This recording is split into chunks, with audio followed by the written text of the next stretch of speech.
Inaasahang papasok sa Philippine Area of Responsibility, PAR, ang tropical storm na may international name na Manyi, sa Huwebes ng gabi at tatawagan itong Pepito, sinabi ng State Weather Bureau Pagasa Miyerkules.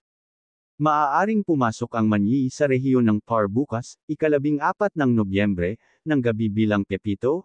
Sa pagtataya ng track, maaaring maglandfall si Pepito sa silangang baybayin ng Luzon sa katapusan ng linggo, 16 o 17 ng Nobyembre, sabi ng Pag-asa sa 11 AM advisory nito. Ayon sa Weather Bureau, ang tropical storm ay maaaring lumakas at maging severe tropical storm sa Miyerkules at umabot sa typhoon category sa Huwebes ng hapon o gabi. Maaaring umabot pa sa kategoryang super typhoon ang tropical cyclone, ayon sa Pag-asa.